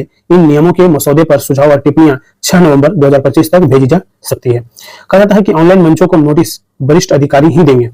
ठीक है, तो संशोधित आईटी नियमों में स्पष्ट किया गया है कि सोशल मीडिया मंच से अवैध सूचना वाली जो सामग्री को हटाने के लिए जो है ना नोटिस केवल वरिष्ठ अधिकारी ही देंगे। इससे स्पष्ट विवरण और कारणों का उल्लेख करना होगा। आदेश संयुक्त सचिव या उसके ऊपर या पुलिस मामलों में उप महानिरीक्षक या उसके ऊपर के अधिकारी द्वारा ही पारित किए जाएंगे। ठीक है, तो ये चीज हमें ध्यान रखना है। इसके साथ साथ बात किया जाए तो यहाँ पर ये चीजें ऑलरेडी एक है, डीप फेक या मिलावटी वीडियो ऑडियो की बतानी होगी पहचान, इसमें हमने बात कर लिया है। ठीक है, तो कहा जाता है कि प्रस्तावित जो नियम है इसके हमने बात किया है कि मिलावटी कंटेंट वह है जिसे कंप्यूटर के जरिए कृत्रिम या एल्गोरिदम से निर्मित, संशोधित या वास्तविक लगने वाला रूप दिया गया हो। 50 लाख या अधिक यूजर्स वाले बड़े इंटरनेट मीडिया प्लेटफॉर्मों को सुनिश्चित करना होगा कि अपलोड की गई सामग्री मिलावटी तो नहीं है। मिलावटी कंटेंट को प्रमुखता से चिन्हित करना अनिवार्य होगा, यानी लेवल लगाना जरूरी होगा, और चिन्हांकन मानकों में वीडियो एवं ऑडियो संकेत शामिल होंगे जो कंटेंट के शुरुआती 10% की अवधि तक दिखाई या सुनाई देंगे। ठीक है, तो ये चीज हमें ध्यान रखना है। ठीक है, अगले न्यूज पे चलते हैं। कहा जा रहा है दोस्तों कि नौजवान पीढ़ी को लेकर के दुनिया तनाव में है और 10 देशों के 30,000 से ज्यादा लोगों के बीच जो है ना इप्सॉस का एजुकेशन मॉनिटर सर्वे हुआ है, इसमें ये बातें की गई है। कहा जाता है स्मार्टफोन को लेकर के कहा जाता है कि भारत समेत 30 देश स्कूल में इसे बैन करने के पक्ष में है। भारत समेत 30 देश स्कूल में इसे बैन करने के पक्ष में है। ये बहुत ही जरूरी है। फोन जो है मेंटल हेल्थ को बिगाड़ रहा है, ऐसा कहना है। ठीक है, तो नौजवान पीढ़ी की शारीरिक और मानसिक सेहत को लेकर के दुनिया भर में तनाव है, और अमेरिका में 33% तो भारत में 17% लोग जो है ना इस पर एकमत हुए हैं। और इस बात पर जो है ना फ्रांसीसी मार्केट रिसर्च संस्था इप्सॉस के एजुकेशन मॉनिटर सर्वे में सामने ये बातें आई हैं, और सर्वे 30 देशों में 75 वर्ष से कम उम्र के 23,700 लोगों के बीच किया गया है। सभी देश इस पर एकमत हैं कि स्कूलों में 14 वर्ष से कम उम्र के बच्चों के लिए स्मार्टफोन बैन करें, और 71% लोग इस पर सहमत हैं, जो 2024 से 6% ज्यादा है। ठीक है, अब ये खुद सोचिए कि यूपीएससी ने जो है ना 2023 में एक प्रश्न पूछा था, पेपर 1 में सोसाइटी का प्रश्न था कि बच्चों में बच्चों को दुलारने की जगह पे उसके हाथों में स्मार्टफोन दे दिया गया, उससे उसके सामाजिकरण पर क्या प्रभाव पड़ेगा। ठीक है, तो कहने का मतलब यही है कि कमीशन, अगर आप यूपीएससी की तैयारी कर रहे हैं या स्टेट पीसीएस की तैयारी कर रहे हैं, तो आपको जो है इन सभी चीजों पे ध्यान होना चाहिए। अगर ये डेटा अगर आप वहां पे मेंशन करके अगर आप आज अगर वो प्रश्न को लिखते हैं, आज प्रैक्टिस कर रहे हो, तो वो डेटा जो है ना बहुत यूजफुल होता है, ये सारे डेटा। ठीक है ना, अगर आप ये कोट करते हैं ना, तो आपके नंबर जो है ना इंक्रीज हो जाता है, 0.5 मार्क्स इंक्रीज हो जाएंगे। तो कहने का मतलब ये है कि न्यूज़पेपर पढ़ना हमारे एग्जामिनेशन के पॉइंट ऑफ व्यू से इसलिए बेहद इंपॉर्टेंट है। समझ रहे हैं, कहा जाता है कि मेंटल हेल्थ बिगड़ रहा है और 50% जो है ना भारतीय, तो फ्रांस के 80% ने माना है कि फोन बच्चों की मेंटल हेल्थ बिगाड़ रहा है, और 32% अमेरिकी और ब्रिटेन के 46% लोग भी फोन बैन करने के पक्ष में हैं। 85% जेन जी ने विदेशी की जगह स्थानीय भाषा में सीखना और पढ़ना चाहते हैं, और जेन जी को गणित से ज्यादा इतिहास पसंद है। 32% इतिहास और 30% गणित पढ़ना चाहते हैं। ये जेन जी की बात है। ठीक है, जो अब जेन जी का कॉन्सेप्ट कहां से आया निकल करके, तो नेपाल से आया है। और आपको पता होना चाहिए कि 1997 के बाद जो जन्म लेने वाले बच्चे हैं ना, उनको जेन जी के अंतर्गत रखा जाता है। ठीक है, 1997 के बाद, 1997 से अगर पहले आपका जन्म है तो आप जेन जी नहीं है, याद रखना है। ठीक है, अब कहा जाता है जेन जी 30% को धर्म के बारे में न तो पढ़ना पसंद, न ही सीखना पसंद है। ठीक है, कहा जाता है कि सर्वे में शामिल नई उम्र के जेन जी यानी 1997 से 2012 के बीच जन्मे युवाओं ने धर्म की को सबसे नापसंद विषय बताया है। इन 30 देशों में 30% युवा इस पर एक मत थे। उन्होंने कहा कि वे इसके बारे में न पढ़ना चाहते हैं, न ही सीखना चाहते हैं। हैरानी की बात तो यह है कि उनके 5 सबसे पसंदीदा जो विषय हैं उनमें कंप्यूटर साइंस नहीं है, जबकि इनसे पूर्व जन्मे मिलेनियल 1981 से लेकर 1996 के बीच के जन्मे जो बच्चे हैं, उन युवाओं की पहली पसंद कंप्यूटर साइंस ही रही है। जेन जी शारीरिक शिक्षा को सबसे ज्यादा पसंद कर रहे हैं। ठीक है ना, तो मिलेनियल गणित से दूर है। ठीक है, यानी 25% जेन जी फिजिकल एजुकेशन को तवज्जो दे रहे हैं, और 2024 में यह बढ़ करके जो है ना, ये 2024 में कितने थे, 16% थे। 37% लोगों ने माना है कि नई पीढ़ी की शारीरिक दमखम औसत से कम है, और 35% मिलेनियल्स को गणित सबसे नापसंद है। 48% भारतीयों ने युवाओं को सेहतमंद माना है, और कहा जाता है कि इन 30 देशों के 23% लोगों ने कहा कि कक्षाओं में क्षमता से ज्यादा बच्चे पढ़ाई में बड़ी बाधा है। ठीक है, तो ये चीज ध्यान रखना है। इसके साथ साथ कहा जाता है कि 65% भारतीय अपनी शिक्षा बेहतर मानते हैं, अमेरिका में 41% ही। ठीक है, तो सर्वे में यह भी सामने आया है कि 30 में से 15 सिर्फ जो ना 15 देश ने अपनी शिक्षा व्यवस्था को बाकायों से बेहतर माना है। इसमें सबसे ज्यादा 77% सिंगापुर के लोगों ने राय दिया। भारत में 65% लोगों ने इसे बेहतर मानते हैं। इसके साथ साथ कहा जाता है कि वैश्विक शिक्षा का केंद्र माने जाने वाले अमेरिका के केवल जो है ना 41% लोग ही अपनी शिक्षा व्यवस्था को अच्छा मानते हैं। वह टॉप 10 देशों की सूची से बाहर है। ग्रेट ब्रिटेन 5वें नंबर पर है, जापान 21वें 22%, जर्मनी 22वें 21% स्थान पर है। ठीक है, तो आर्टिफिशियल इंटेलिजेंस के पक्ष में 39% भारतीय है। कहा जाता है कि 81% दक्षिण कोरियाई, तो 28% भारतीय भी यह मानते हैं। ठीक है, कहा जाता है कि यहाँ पे 37% लोग ही चाहते हैं कि स्कूलों में एआई बैन हो। 36% लोग मानते हैं कि अगले 5 साल में स्कूलों में बच्चे घटेंगे, और 39% भारतीयों का मत है कि स्कूलों में एआई बैन ना हो। ठीक है, सर्वे में यह शामिल हुआ है कि सुपर पावर अमेरिका के 54% लोग स्कूलों में एआई को बैन करने के पक्ष में हैं। ठीक है ना, तो आने वाले समय में कुछ भी हो सकता है, पॉसिबिलिटीज हमेशा से बना रहता है। ठीक है, तो एआई को लेकर के हमेशा से चीजें चल रही है। ठीक है, क्रिएटिविटी मार रहा है। कहा जाता है ना कि क्रिएटिविटी खत्म हो रहा है, लोग सोच नहीं पा रहे हैं, किताब नहीं पढ़ रहे हैं, वो जाते हैं एआई पे अपनी चीजों को सोल्व करके निकाल लेते हैं, और वो कहीं ना कहीं वो नोट डाउन कर लेते हैं। तो क्रिएटिविटी तो खत्म हो ही रहा है। नेक्स्ट कहा जा रहा है कि सऊदी अरब ने खत्म किया आधुनिक दास्तां की प्रथा कफाला, और लाखों भारतीयों को राहत इसके माध्यम से मिला है। तो हम सबसे पहले जो है ये देखेंगे कि जो सऊदी अरब में जो है ये जो कफाला नाम का एक दास प्रथा है, वो आखिर है क्या। ठीक है ना, तो कफाला के बारे में अगर हम बात करें तो जो कफाला व्यवस्था क्या है और कफील कौन है, ये चीज ध्यान रखना है। कहा जाता है कि इस व्यवस्था का नाम जो है ना अरबी शब्द कफाला से लिया गया, जिसका अर्थ होता है प्रायोजन। ठीक है, प्रायोजन। यह दशकों से खाड़ी क्षेत्र में प्रवासी श्रम नियंत्रण की ऋण रही है, और विदेशी श्रमिकों की बाढ़ को नियंत्रित करने के लिए 1950 के दशक में शुरू की गई यह व्यवस्था श्रमिक की कानूनी स्थिति को एक ही नियोक्ता या कफील से जोड़ती है। कहा जाता है इस व्यवस्था में प्रायोजक के पास सभी अधिकार होते हैं, जैसे वीजा, नौकरियां, और यहां तक कि श्रमिकों के रहने या यात्रा करने की जगह को नियंत्रित करना। मूलतः श्रमिक अपने नियोक्ता के नियंत्रण में ही फंसे रहते हैं। यह व्यवस्था मुख्यतः कम वेतन वाले प्रवासी मजदूरों पर लागू होती है, खासकर घरेलू काम, निर्माण, आतिथ्य, सफाई और अन्य शारीरिक श्रम क्षेत्रों में। ये मजदूर आमतौर पर भारत, बांग्लादेश, पाकिस्तान, भारत, फिलीपींस, नेपाल, इथियोपिया जैसे देशों से आते हैं। इस व्यवस्था का उद्देश्य स्थानीय नौकरियों की रक्षा करना और एक स्थिर कारोबार सुनिश्चित करना था, लेकिन यह जल्द ही भारतीयों समेत लाखों लोगों के लिए एक दुख स्वप्न बन गई है। कहा जाता है कफाला व्यवस्था ने गुलामी को कैसे बढ़ावा दिया है। कफाला को आधुनिक गुलामी कहना बिल्कुल सही है, क्योंकि शारीरिक शक्ति नियोक्ता को सौंपकर इसने पासपोर्ट जब्त करने, वेतन न देने, कठोर कार्य घंटे, शारीरिक और यौन हिंसा और जबरन श्रम जैसे भयानक दुर्व्यवहारों का द्वार खोल दिया है। कई श्रमिक, खासकर भारत से आए घरेलू सहायक और कम वेतन वाले मजदूर बिना किसी कानूनी सहायता के बिल्कुल बेबस हो गए हैं। भारतीय श्रमिक यदा कदा इस व्यवस्था का शिकार होकर के दयनीय स्थिति में जीवन गुजारने को मजबूर होते रहे हैं। कई बार यह बात भारत सरकार के संज्ञान में ली जाती है और सरकार मानवीय दृष्टिकोण अपनाते हुए संबंधित देश से कूटनीतिक स्तर पर समस्या के समाधान की कोशिश करती है। आप सभी को पता होना चाहिए कि जो अनस्किल्ड लेबर जाते हैं, ठीक है, गल्फ कंट्री जाते हैं, खाड़ी देश जाते हैं, तो वहां पर वो क्या काम करते हैं, इसी प्रकार के काम करते हैं। और वहां पर जो है उनके साथ जो है टाई अप होता है 3 ईयर का, 5 ईयर का। उनके जो है सारे दस्तावेज जो है जब्त कर लिए जाते हैं कि तुम भागोगे कहाँ। फिर वो अपने मनमानी तरीके से काम करवाते हैं। वही ये व्यवस्था है, समझ रहे हैं बात, ठीक है। तो इस चीज पे जो है ना कहीं और समाप्त करने की घोषणा किया है। तो क्यों समाप्त किया गया है, ठीक है, कफाला व्यवस्था को क्यों समाप्त किया जा रहा है, इसके बारे में हम देख लेते हैं। कहा जाता है कि जो सऊदी अरब को कफाला व्यवस्था को समाप्त करने के लिए इसलिए मजबूर होना पड़ा क्योंकि बढ़ती अंतर्राष्ट्रीय जांच और घरेलू सुधारों को के दबाव के कारण जो है यह व्यवस्था अक्षम हो गई थी। और यह कदम सऊदी अरब के क्राउन प्रिंस और प्रधानमंत्री मोहम्मद बिन सलमान के विजन 2030 का हिस्सा है। यह अर्थव्यवस्था में विविधता लाने, वैश्विक निवेश आकर्षित करने और देश की छवि सुधारने की दिशा में एक कदम है। और नए ढांचे के तहत सऊदी अरब एक अनुबंध आधारित रोजगार व्यवस्था की ओर बढ़ेगा। और सऊदी अरब में इस व्यवस्था का अंत एक जीत है, लेकिन खाड़ी के अन्य देशों में प्रवासी सम्मान की लड़ाई अभी भी जारी है। तो हमने आपको बताया कि खाड़ी देशों में ये चीजें ज्यादा से ज्यादा देखने को मिलता है। तो कहीं ना कहीं जो है ना इससे लेकर के जो है ना हमारे पास जो चीजें हैं, तो जो भी लोग जाते हैं गल्फ कंट्री में जाते हैं, कहते हैं कि हम सऊदीया जा रहे हैं, हम यहाँ जा रहे हैं काम करने के लिए, तो वो यही छोटे छोटे कामों के लिए जाते हैं। समझिए बात को, ठीक है, ठीक है, कि वहां की जो यहाँ की जो रुपया है, वहां की जो मुद्रा से जो है कहीं ना कहीं जो है वहां पे ज्यादा सैलरी मिल जाती है, क्योंकि उस काम के लिए वहां के लोग अवेलेबल नहीं है। तो जो लोग अवेलेबल होते हैं बाहर के, जैसे यहाँ पे हमने बताया देखा कि जो भारत के लोग हैं, बांग्लादेश से लोग जाते हैं, पाकिस्तान से लोग जाते हैं, फिलीपींस, नेपाल, इथियोपिया से जैसे लोग जाते हैं, तो उनको जो है इन्हीं सारी कामों में संलग्न किया जाता है, ठीक है। तो ये चीज हमेशा ध्यान रखना है। नेक्स्ट न्यूज है दोस्तों, लोक लुभावने वायदे, जो ऑलरेडी जो है ना कहीं हमने बात किया कि रेवड़ी वाली बात है बिहार विधानसभा चुनाव को लेकर के। जैसे कि अधिसूचना जारी होने से पहले आपने देखा होगा कि राज्य सरकार जो है ना, राज्य सरकार मतलब कि राज्य के सत्ता में दावेदार मुख्य गठबंधन जैसे राज्य हो गया, महागठबंधन के बीच लोकप्रिय कार्यक्रमों का वायदों की जो है ना होड़ सी लगी हुई है।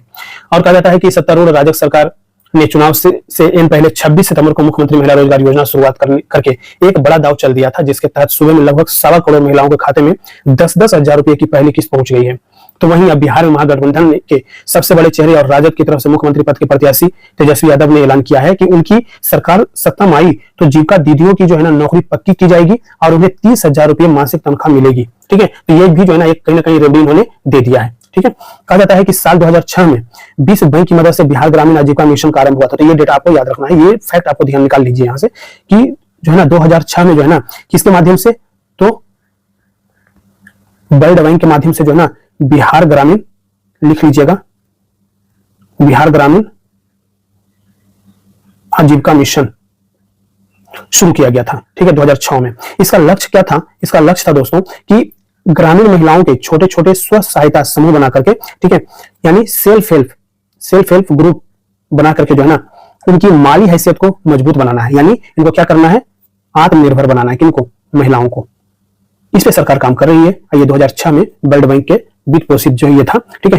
कहा जाता है कि यह कार्यक्रम किस कदर प्रभावी रहा, इसका अंदाज इसी तथ्य से लगाया जा सकता है कि बिहार की लगभग 1,40,00,000 महिलाएं आज इस योजना से जुड़ी है। जाहिर है कि वे अब एक बेहद मजबूत वोट बैंक बन चुकी हैं और ऐसे में इन कदमों को राजनीतिक निहितार्थ स्पष्ट है। ऐसा नहीं है कि ये लोक लुभावन योजनाएं व घोषणाएं पहली बार बिहार में लागू की गई है, यह प्रस्तावित की जा रही है।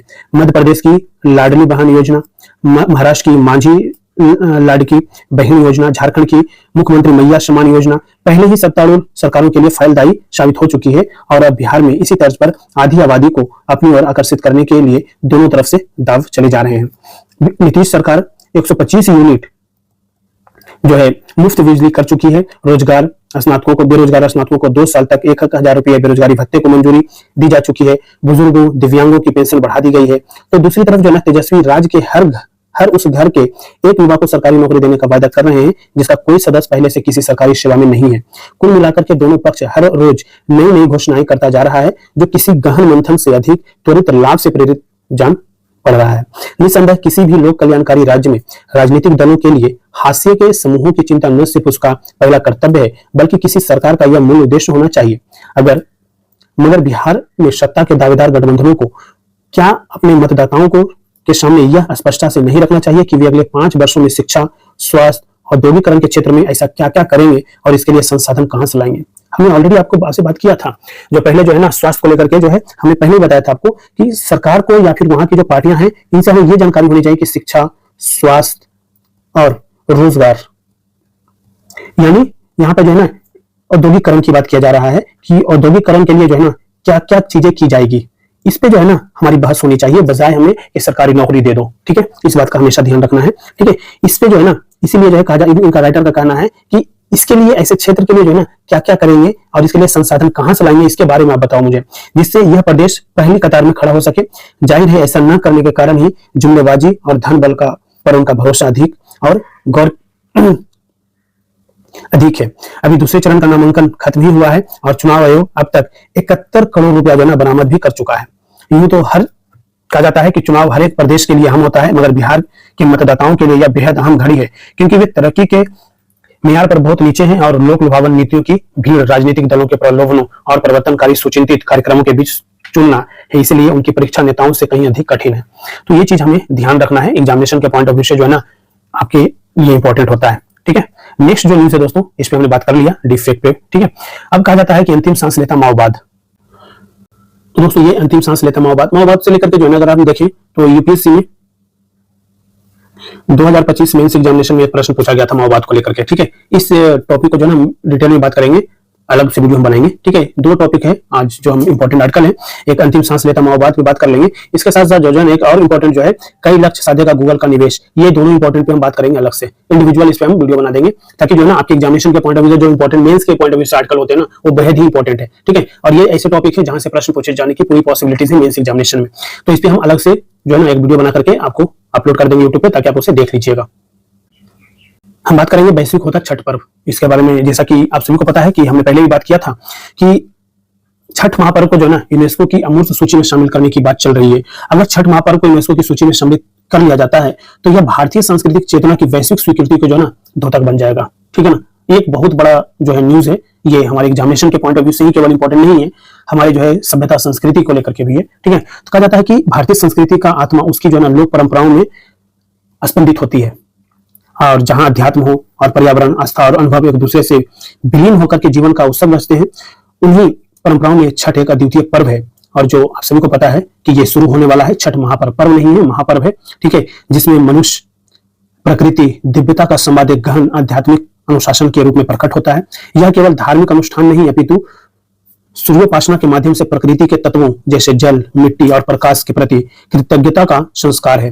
वेदों से लेकर के लोक गीतों तक फैला यह भाव भारतीय सभ्यता की उस पर्यावरणीय चेतना का प्रमाण है जो मनुष्य को सृष्टि का अंग मानती है और स्वामी नहीं। छठ के अनुष्ठान में भारतीय जीवन दर्शन की 3 मूल धाराएं प्रकृति पूजा, तप और सामुदायिक सहजीवन एक साथ प्रवाहित होती है। इसमें कोई मध्यस्थ नहीं, कोई जायक नहीं, यहाँ तक उपासक स्वयं अपनी साधना का केंद्र है। गंगा सरयू किसी छोटे तालाब के किनारे जब असंख्य दीपक झिलमिलाते हैं तो वह दृश्य केवल श्रद्धा का नहीं अपितु समता, समानता और सहभागिता के उस लोकतांत्रिक भाव का साक्ष्य होता है जो भारतीय संस्कृति की पहचान है।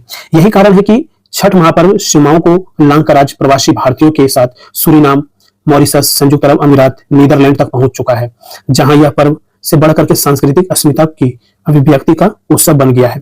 पिछले कुछ समय में भारत सरकार ने छठ महापर्व को एक वैश्विक सांस्कृतिक पहचान दिलाने के उद्देश्य से इसे यूनेस्को की अमूर्त सांस्कृतिक धरोहर सूची में सम्मिलित कराने की दिशा में प्रयास कर रहा है। इस नामांकन के समन्वयन की जिम्मेदारी संस्कृति मंत्रालय के अधीन कार्यरत संगीत नाटक अकादमी निभा रही है, जबकि बिहार सरकार इस प्रयास में इंटेक संस्था को ज्ञान सहभागी के रूप में जोड़ा है। तो आपके लिए ये इंपॉर्टेंट है इंटेक को। ठीक है, कहा जाता है कि इन संस्थाओं द्वारा पर्व का विस्तृत दस्तावेजीकरण किया जा रहा है, जिसमें लोकगीतों, मौखिक परंपराओं, व्रती महिलाओं के अनुभवों और इस पर्व की पारिस्थितिक दृष्टि से व्याख्या सम्मिलित है। यह केवल औपचारिक प्रक्रिया नहीं अपितु सांस्कृतिक अध्ययन का वह चरण है जहां परंपरा को एक जीवंत सामाजिक अभ्यास के रूप में देखा जाता है जो अपने समुदाय के भीतर निरंतर विकसित होते रहता है।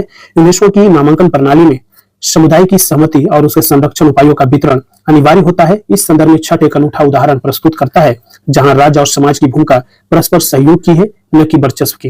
राज्य इस परंपरा का संरक्षक है, किंतु इसका आत्मा समुदाय में निहित है। इस अनुष्ठान की मुख्य साधिकावर्ती स्त्री है, जो संयम और श्रद्धा के माध्यम से तप का रूप धारण करती है और उसकी प्रार्थना में निजी नहीं सामूहिक कल्याण का भाव निहित होता है।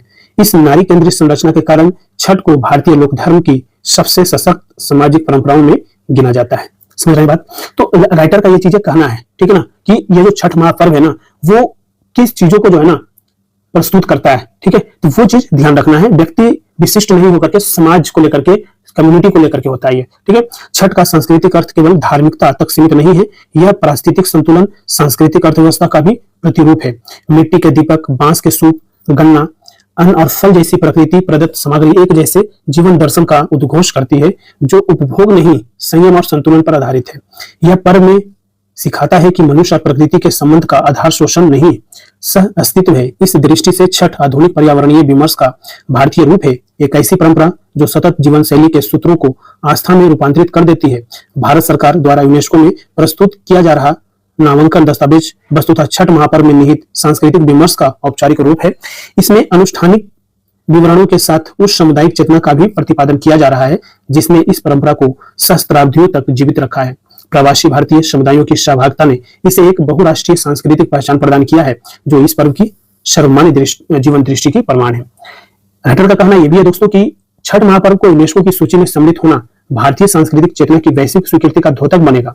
इनका यह कहना है कि जब यह पर्व यूनेस्को की धरोहर सूची में स्थान पाएगा, तब वह केवल भारत का गौरव नहीं, अपितु समस्त मानवता के लिए यह संदेश होगा कि जहां प्रकृति पूजनीय मानी जाती है, वहीं सभ्यता स्थायी और संस्कारित रहती है। तो ये आप जो है ना निष्कर्ष में आप इसको लिख सकते हैं। तो न्यूज़पेपर में आप पढ़ते हैं, तो पढ़ने के दौरान आपको ये भूमिका और ये निष्कर्ष शुरू करना चाहिए आपको लास्ट पैराग्राफ से। तो आपको जो है ना एक चीजें पता चल जाता है, ठीक है। और दूसरा कि न्यूज में क्यों है, ये तो मेन बॉडी होता है जहां पे जो है ना पूरी की पूरी ढांचा तैयार की जाती है, ठीक है। तो ये चीज ध्यान रखना है।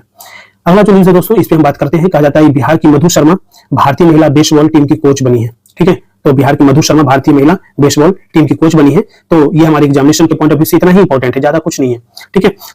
जैसे जो है मधु कश्यप के बारे में पूछा गया था ना, तो इसी तरीके से आप इसके बारे में भी याद रखिएगा, मधु कश्यप से मधु शर्मा याद रखिएगा, ठीक है। कहा जाता है दोस्तों नेक्स्ट की क्या सुप्रीम कोर्ट तय करेगा ट्रंप की आपात शक्तियों की हद, ठीक है। तो ये जो है ना ट्रंप को लेकर के चीजें हैं। अमेरिका का सुप्रीम कोर्ट 5 नवंबर को राष्ट्रपति डोनाल्ड ट्रंप के टैरिफ की वैधता पर सुनवाई शुरू करेगा। और टैरिफ का मुद्दा अहम है, लेकिन दांव पर होंगी राष्ट्रपति की असीमित शक्तियां। ट्रंप कई तरह की इमरजेंसी के आधार पर असीमित शक्तियों का दावा कर रहे हैं, भले ही यह शक्तियां सरकार की दूसरी शाखाओं की कीमत पर आए।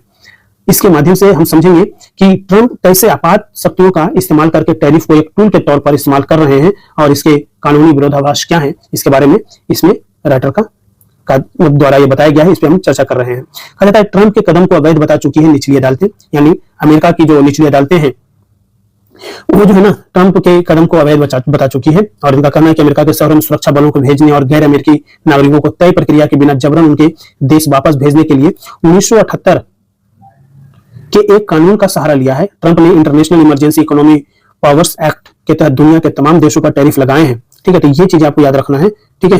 ये जो फैक्ट है, ये जो कौन सा एक्ट है वो एक्ट याद रखना है, international emergency economy powers act के तहत जो है ना दुनिया के तमाम देशों पर टैरिफ लगा दिए हैं। कानून के ज्यादातर विशेषज्ञों का मानना है कि यह एक्ट उनको ऐसी शक्ति नहीं देता है, ऐसी शक्ति नहीं देता है। इसके अलावा 3 निचली अदालतें भी ट्रंप के टैरिफ के खिलाफ जो है ना फैसला दे चुकी है।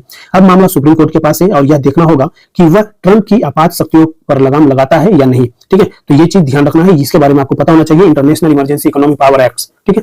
कहा जाता है इन शक्तियों का दावा कर रहे हैं, कौन सी शक्तियों का, तो कहा जाता है ना कि अमेरिका का संविधान टैरिफ तय करने की शक्ति राष्ट्रपति को नहीं बल्कि कांग्रेस को देता है, ठीक है। तो कहीं पर भी अगर आप चीजों को कोट करते हैं तो इसको ध्यान रखना है। 1930 के दशक से कांग्रेस ने कई कानून पास किए हैं, इनसे राष्ट्रपति को मौजूदा टैरिफ को समायोजित करने व अमेरिका को राष्ट्रीय सुरक्षा के लिए जरूरी इंडस्ट्री की रक्षा करने के लिए उनका इस्तेमाल करने का अधिकार मिलता है।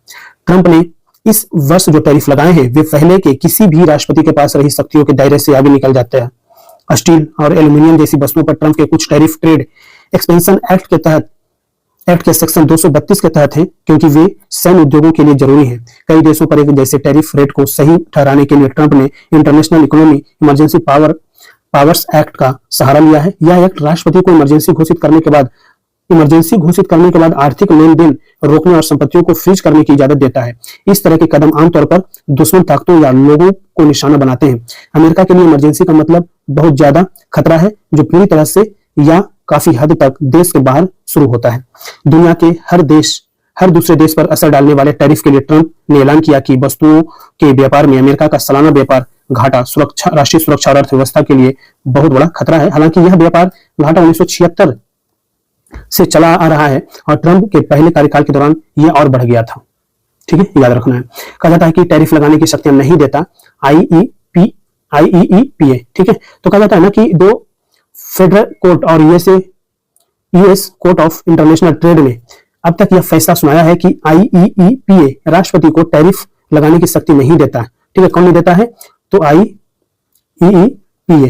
ठीक है, ये राष्ट्रपति को टैरिफ लगाने की शक्ति नहीं देता है। और आईईईपीए 1917 के trading with the enemy act में बदलाव था जिसका प्रयोग तत्कालीन प्रधानमंत्री राष्ट्रपति जो है रिचर्ड निक्सन ने 1971 के ट्रेड संकट के दौरान 10% इंपोर्ट टैरिफ लगाने के लिए किया था। ट्रंप प्रशासन का तर्क है क्योंकि उन टैरिफों को कोर्ट ने सही ठहराया था, अतः ट्रंप के टैरिफ भी सही है। पर वाटरगेट के बाद इमरजेंसी पावर में सुधार के बाद 1977 में पास हुए आईईईपीए का मकसद राष्ट्रपति की कार्यकारी शक्तियों को सीमित करना था, न कि उसे बढ़ाना था। तो इसका जो है ना, इसको लाने के पीछे का जो है ना कारण आपको पता होना चाहिए। सुप्रीम कोर्ट क्या करेगा, ये बहुत इंपॉर्टेंट जानकारी है कि ट्रंप प्रशासन के कानूनी तर्कों की कमजोरी राष्ट्रपति के बयानों में दिखती है, जो ब्लैकमेल करने के प्रयास जैसे दिखते हैं। ट्रंप का कहना है कि टैरिफ से अरबों डॉलर का राजस्व आ रहा है और टैरिफ का दबाव डालकर ही उन्होंने 8 युद्ध खत्म करवाए हैं। अगर कोर्ट ने टैरिफ हटा दिए तो हमारी राष्ट्रीय सुरक्षा को खतरे में पड़ जाएगी, अमेरिका बर्बाद हो जाएगा। अगर सुप्रीम कोर्ट आईईईपीए टैरिफ को खत्म भी कर देता है तो भी इसकी उम्मीद बहुत कम है कि ट्रंप इसे नीति के तौर पर प्रयोग करना बंद कर देंगे। यह उनकी पहचान का एक अहम हिस्सा है। ट्रंप प्रशासन पहले ही कह चुका है कि अगर वह सुप्रीम कोर्ट में हार जाता है तो अलग अलग कानूनों के तहत टैरिफ लगाने के दूसरे तरीके ढूंढेगा जिनका समान असर होगा। ठीक है, तो ये चीजें हमें ध्यान रखना है। ठीक है ना। नेक्स्ट कहा जा रहा है दोस्तों कि ओपन एआई ने लॉन्च किया है चैट जीपीटी एटलस ब्राउजर। ठीक है, तो ये चीज याद रखना है।